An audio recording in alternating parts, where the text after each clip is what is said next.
Hello!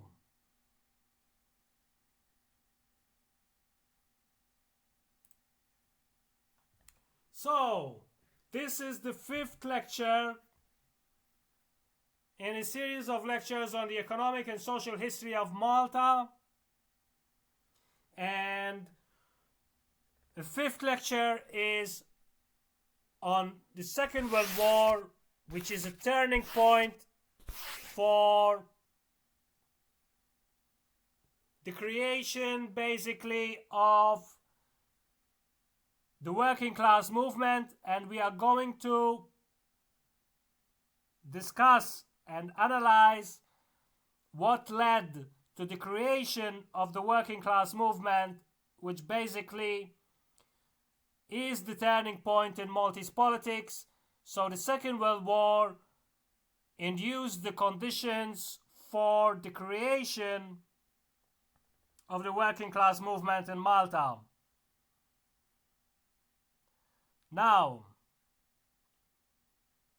before we go to this lecture, let's make something very clear. There is a lot of revision of history about the Second World War in Malta, mainly by the Labour Party and the populist streak of the Labour Party and other populist elements in politics who are trying to revise the history of the Second World War in Malta by saying that this was not our war, that this was the war of Britain, and that we sacrificed ourselves for Britain and all this bullshit. This is revision of history, and it is incorrect. It is also deeply offensive, and we're going to understand why it is deeply offensive. Because basically, let's make this very clear. If Malta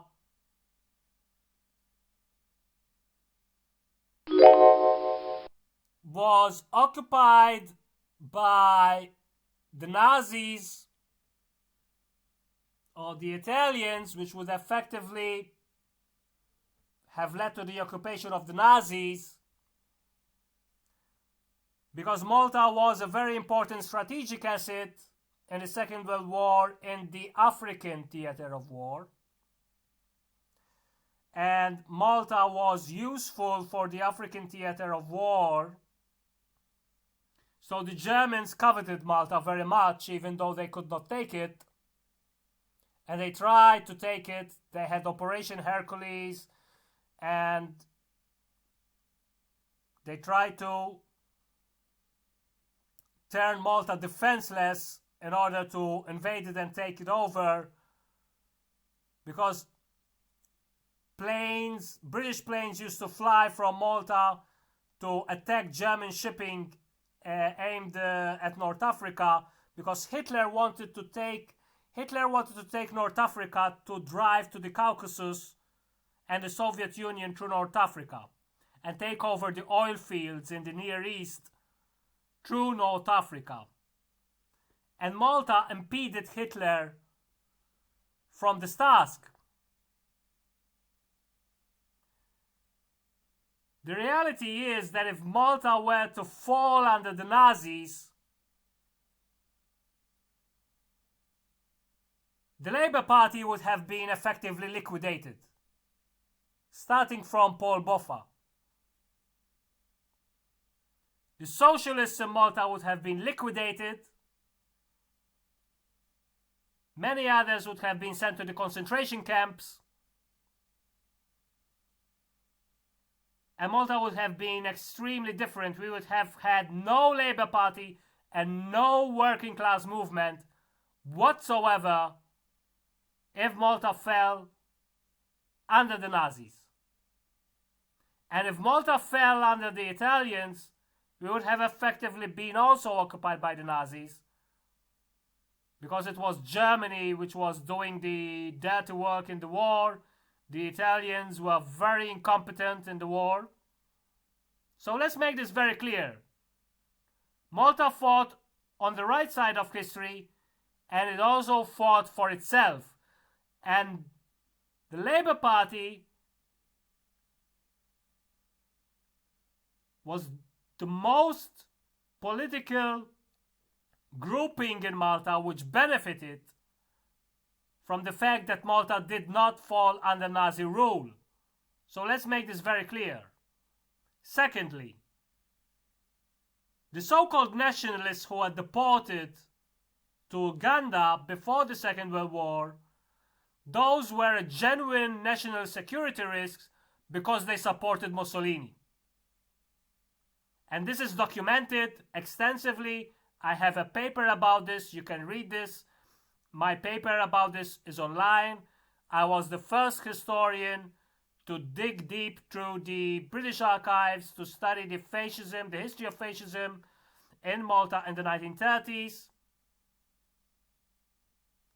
And those individuals were a genuine security risk to Malta because they would have supported Italy against Malta. So let's make this very clear. Naric Mizzi was an ally of Benito Mussolini. He was funded by Benito Mussolini. They were friends. And Naric Mizzi was a national security risk. So let's make this very clear. And there is no amount of revision of history that is going to change this. These are facts, not opinions.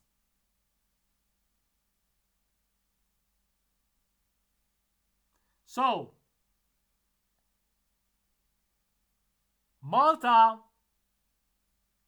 fought with the Allies in the Second World War and has a very honorable and dignified place in history for this reason. And we should celebrate this heritage and history, and we should cherish it. So let's make this very clear. The deportations were more than justified, and in fact, those who were deported should have been grateful to the British that they were only deported and not executed for treason. So let's make this very clear.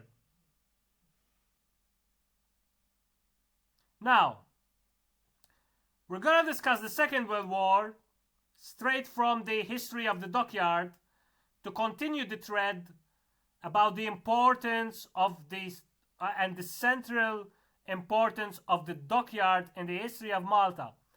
Because if we don't, we're going to lose the thread. Okay, so the 1920s and the 1930s were very uneventful. We had the Workmen's Compensation Act by the constitutional government and the labor coalition.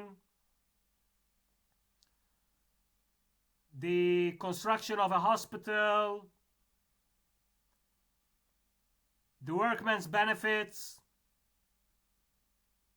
These were all early innings of the welfare state in the 1920s and the 1930s. We're gonna do them separately in a different lecture. But let's go straight to the jugular first. Let's go straight to the meat. So we're gonna do the Second World War first. We're gonna do the 1920s and the 1930s later on.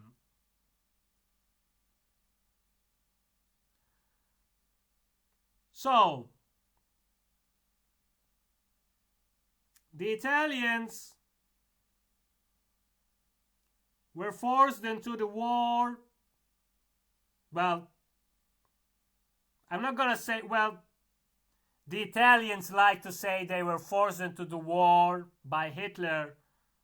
But let's make it very clear, this was a very willing choice of them. they had a choice and they choose to drop bombs on us. So let's make this very clear. And the reality was that they were very incompetent in war. And since they were incompetent in war, and they didn't manage to make any technical or strategic success in bombing the Grand Harbor and the airfields, Hitler sent the Fliegerkorps X, X is for number 10, unit number 10, to Sicily in 1941, in early 1941. And the Fliegerkorps X were an elite Air Force unit, and they basically turned Malta into hell. These pilots were very determined. They were very zealous in their work. And they came here to kill and destroy and to win the war.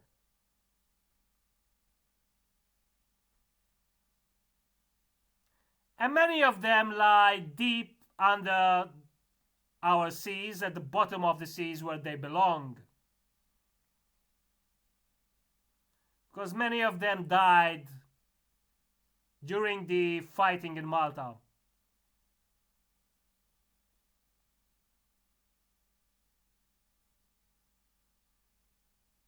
However, they gave Malta a very hard time and they turned Malta into a living hell.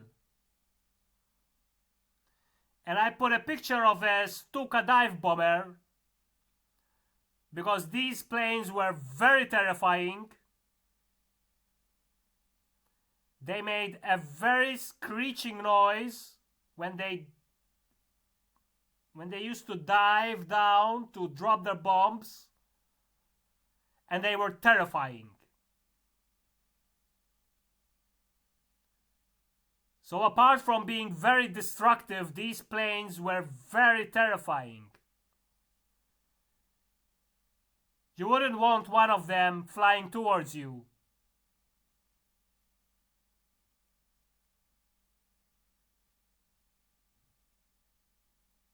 They terrorized the islands and they killed many people.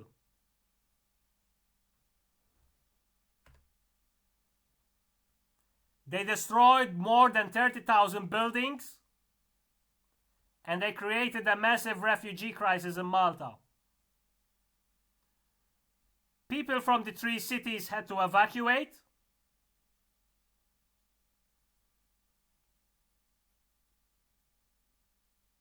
Many of them had to live in other private residences. Others had to live under the shelters, which kept the Maltese safe. And others lived in refugee centers.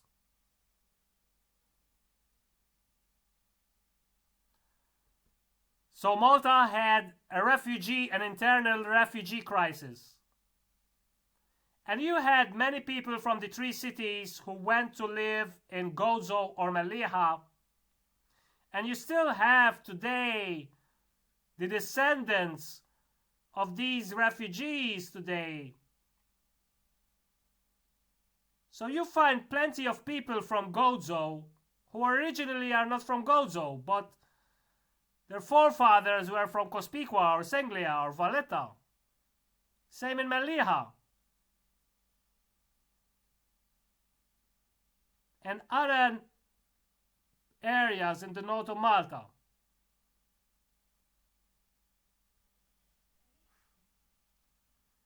Those who had to remain in the 3 cities were mostly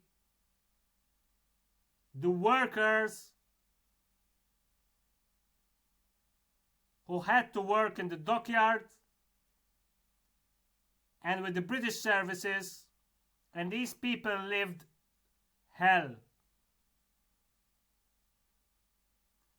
Luckily enough, the British were very well prepared for this war, and they built an extensive amount of shelters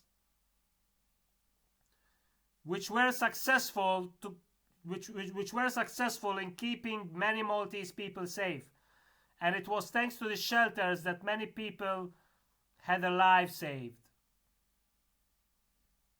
The shelters were very effective. So this is why the shelters have to be preserved as part of our national heritage.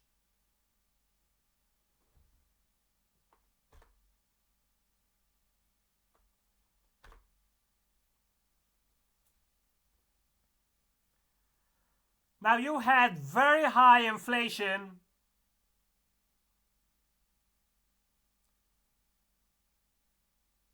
These are figures taken from the official government records. Food prices were basically controlled by the government. So food prices were set by the government. And food was also rationed. Now you also had a black market, which was the free market, and prices in the black market were 3 times higher, sometimes 10 times higher than basic set prices. And there were many people in Malta who became rich during the war. Well, not many people, but there was a significant section of the Maltese who became rich by hoarding food before the war and selling food at premium prices on the black market. These were merchants, but also you had farmers, and especially the Gazetans, who for the first time in many years they had a massive window of economic opportunity to exploit the suffering of the Maltese and make a lot of money. And many of them did. So Gozo became richer during the Second World War. And this is documented.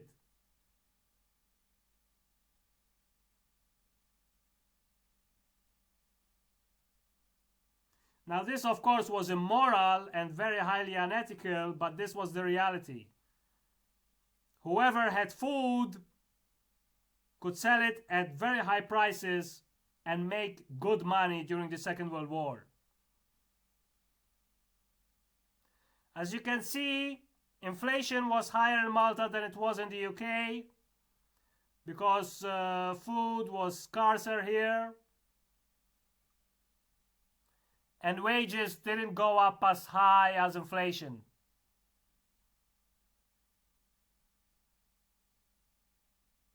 So you have a very, very, very difficult situation here.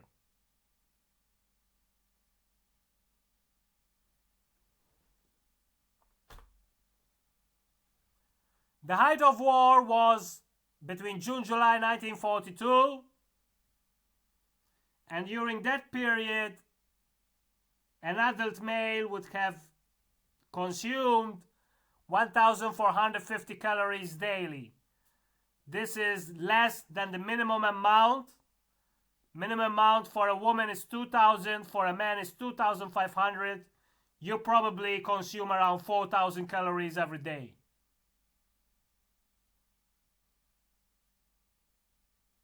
So you understand how dire the situation was.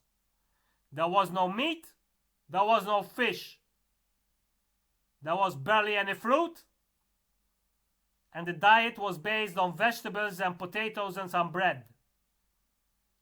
You get some canned food, some tinned food, and that's it. You have been very lucky to eat some fresh meat. Nearly impossible. Fish, forget about it. Very difficult to find. Very expensive.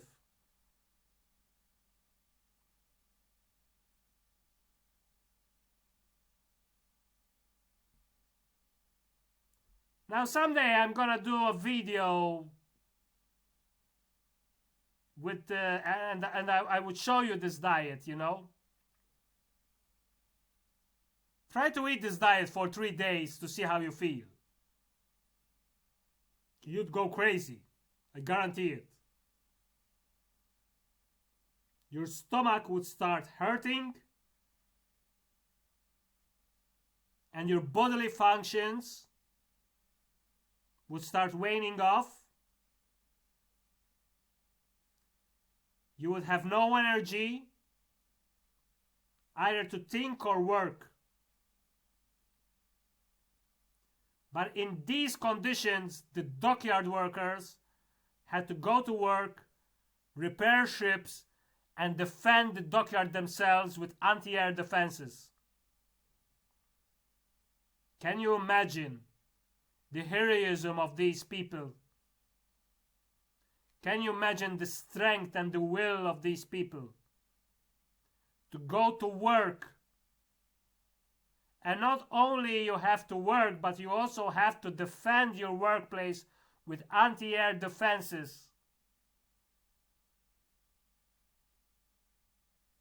Risk your life and fight on an empty stomach.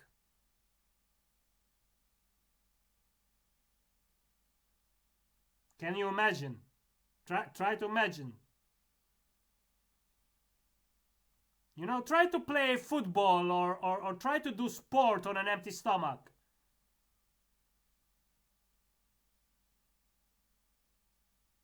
This is how these men would have felt. Going to the gym on an empty stomach.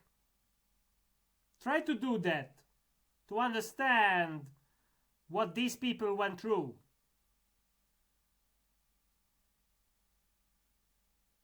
Apart from risking their life,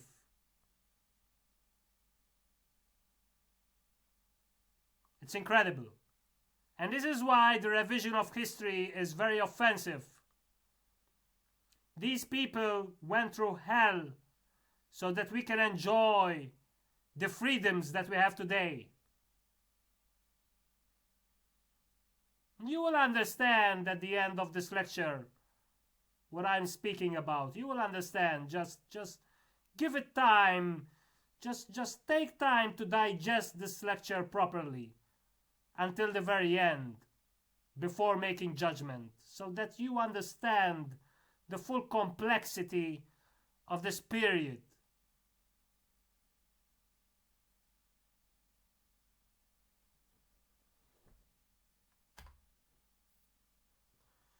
Now I'm gonna do a short note about Operation Pedestal.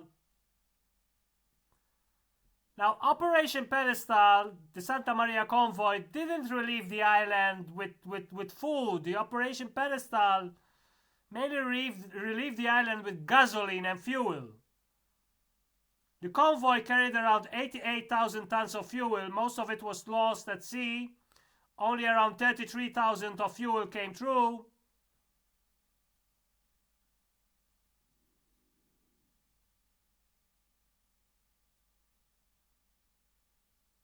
The convoy enabled Malta to keep fighting.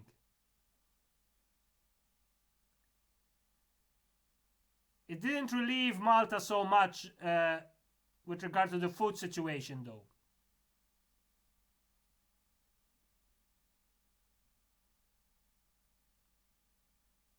Now, I'd like to make this note, you know.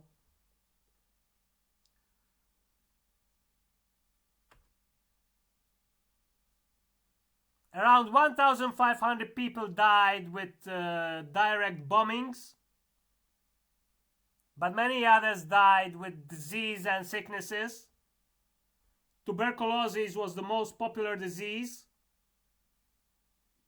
It was very ugly, you know, because you would go into the shelter, many people inside the shelter huddled together. If some of them had to be, what a horrible situation. Then you had undulant fever, brucellosis, which is denil A, and malnutrition and undernourishment. The rest of the diseases, which I separated a bit, mostly affected children and babies who were born, right? Who are just born. So were diarrhea, congenital debility, which is premature births, anemia, scabies, measles, whooping cough, and diphtheria. These affected children brutally. You had a very high infant mortality rate in the Second World War.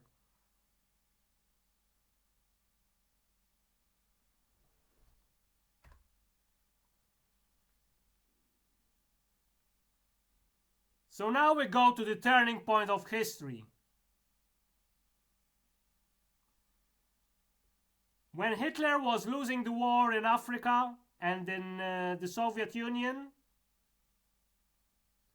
the attacks on Malta abated. And suddenly you had some respite and some relief, to the extent that workers could think and could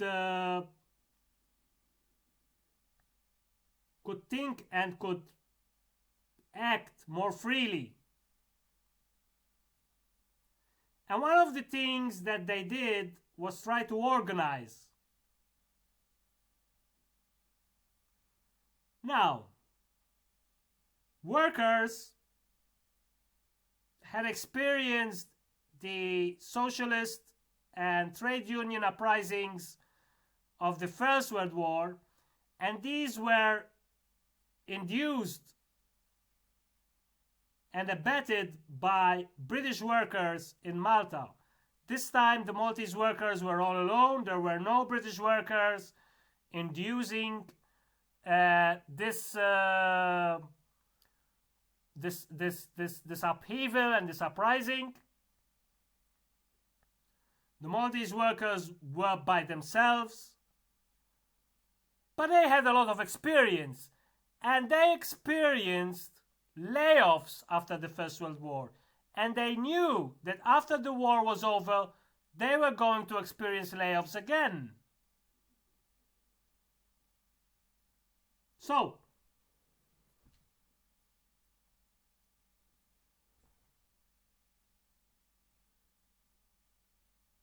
workers had to do something about it, and they formed one big union called the General Workers Union, which was organized by Reggie Miller, who was a clerk with the government, but the actual work was taking place at the dockyard. Because in the dockyard there were a lot of different trade unions, specialized trade unions, Admiralty Union, Fitters Union.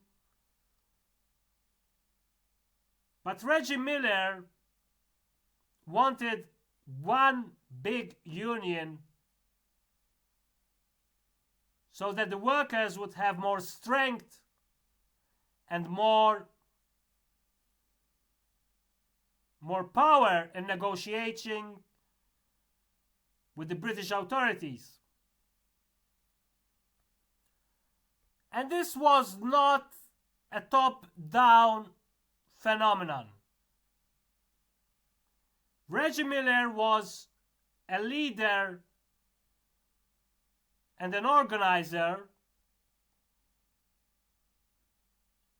but this time round the workers had strong ironclad will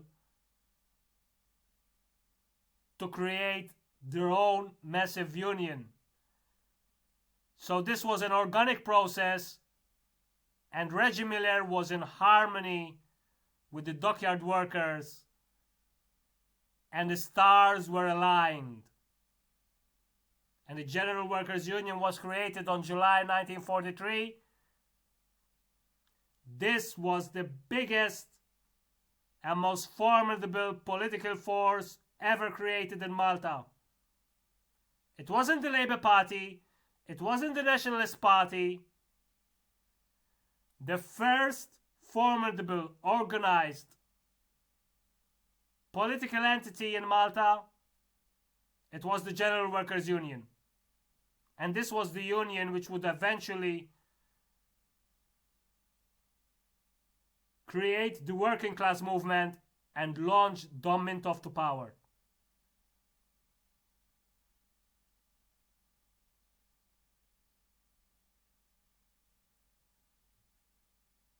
Half of the members of the General Workers' Union came from the dockyard. By October, it had 22,000 members. On 24th August 1943, the union conducts its first strike, and Reggie Miller would have to go down to the dockyard himself to calm down workers and prevent a wide-scale riot.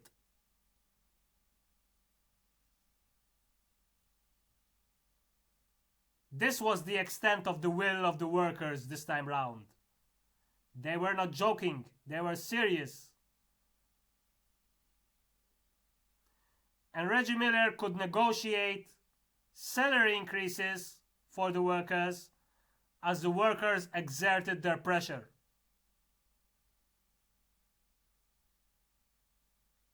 And this is the turning point in Maltese history.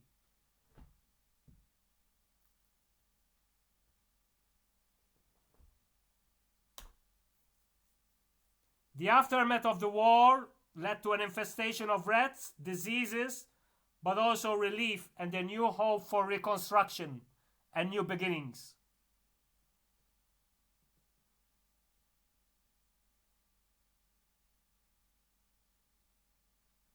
And it was the General Workers' Union which was driving this new period of hope and change.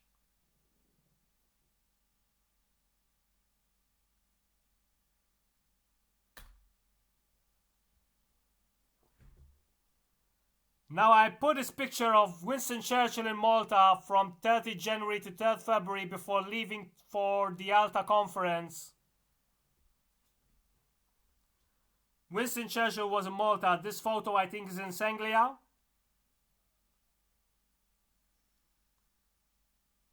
I may be mistaken about this, but it's not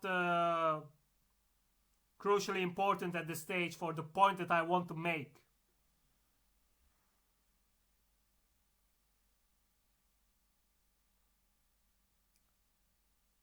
Now, to understand the Second World War and to understand Malta and the Second World War, you have to understand Winston Churchill. Why? Because Winston Churchill stood alone against Hitler and Nazi Germany when everything looked dire and bleak. And this is where you can appreciate the heroism of Winston Churchill and the importance of Winston Churchill in history, and by default, effectively understanding the importance of Malta and the heroism of the Maltese in the Second World War, and why the revision of history about Malta and the Second World War is totally disgusting and totally offensive.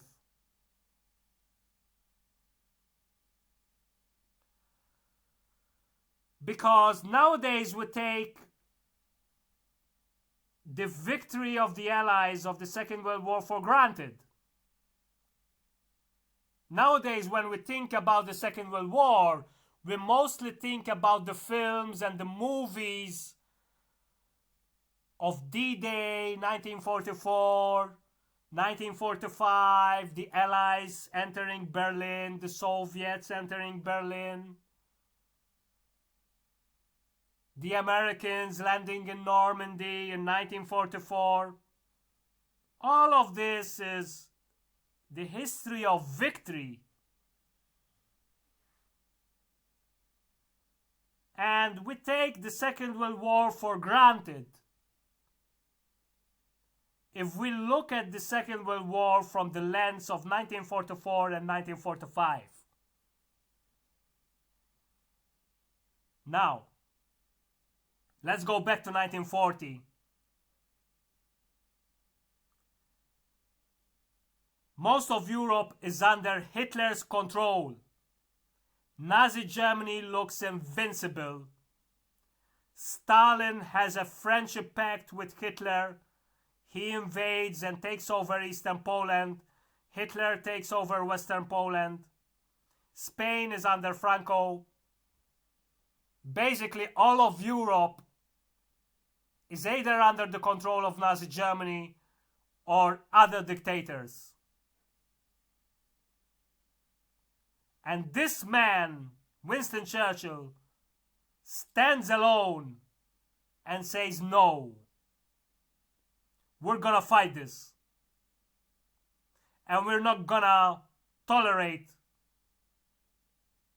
a Nazi Europe.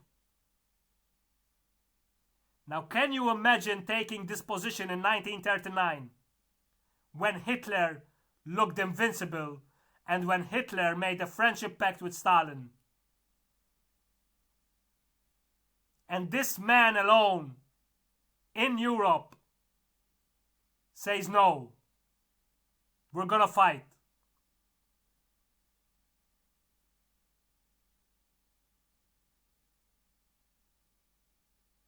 This is how you should look at the history of the Second World War and how terrifying it was and how close we were to lose everything, how close we were to lose democracy and everything that we have today, how close we were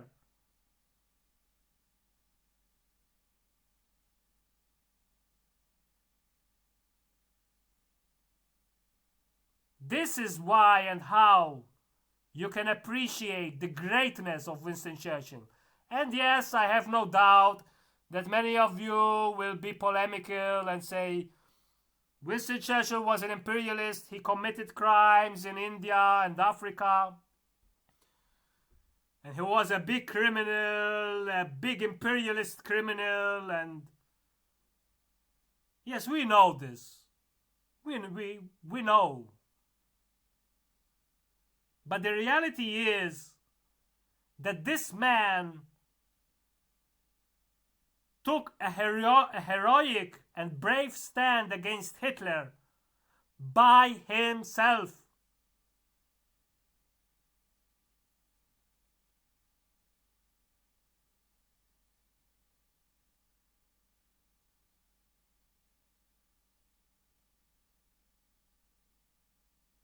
And history redeemed him for a very good reason.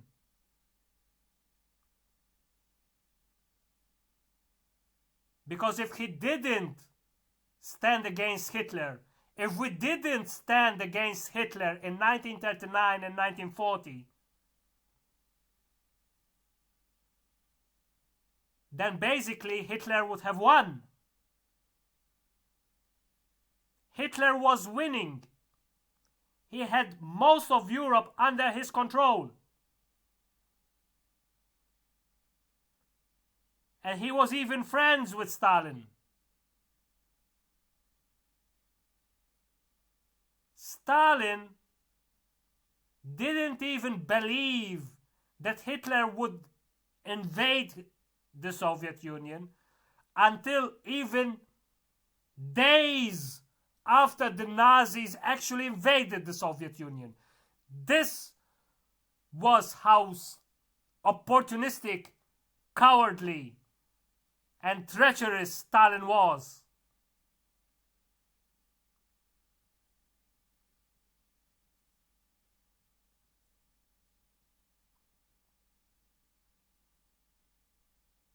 The man who stood up against Hitler when everything looked bleak and lost was Winston Churchill.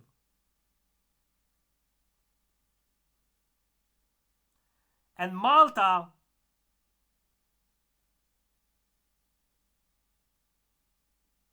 stood beside Winston Churchill.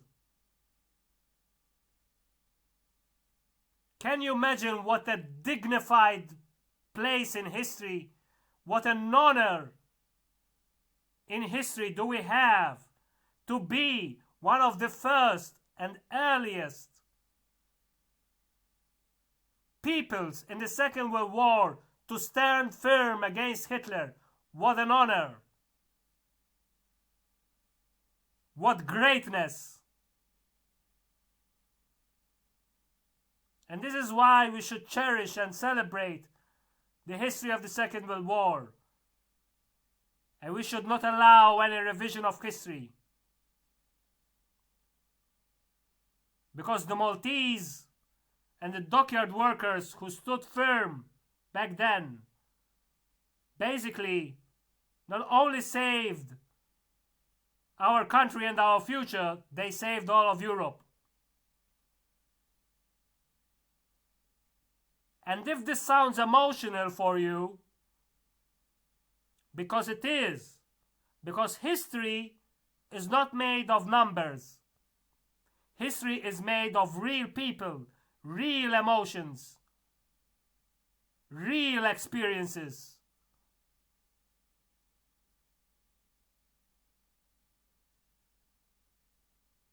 And what a beautiful and honorable and dignified position we have in history, to have been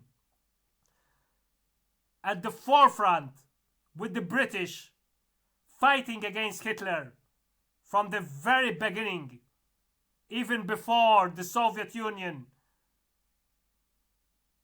fought against Hitler.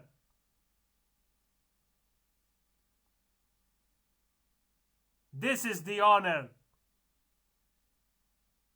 of our legacy, the legacy which is pinned down with the George Cross on our flag. This is why the George Cross is so important. We are the only people in the world to have ever been awarded the George Cross collectively.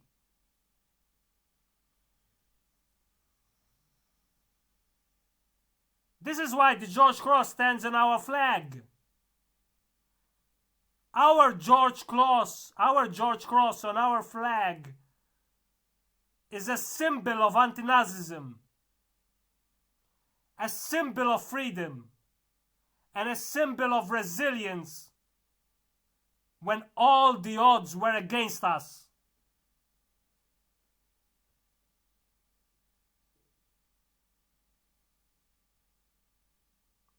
So this is how you have to look at the Second World War. Not from the victory of 1944 and 1945. Look at it from the deep, bleak darkness of 1939 and 1940. When one man, one nation in Europe, Britain, with Malta alongside it, said no to Hitler. What heroism!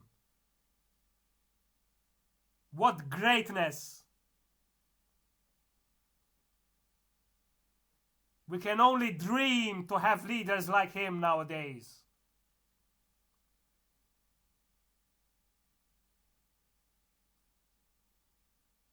I am not joking when saying that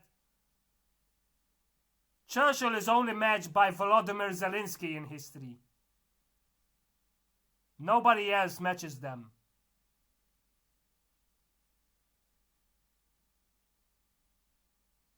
So thank you all, and I hope you enjoyed this lecture. Next lecture will continue.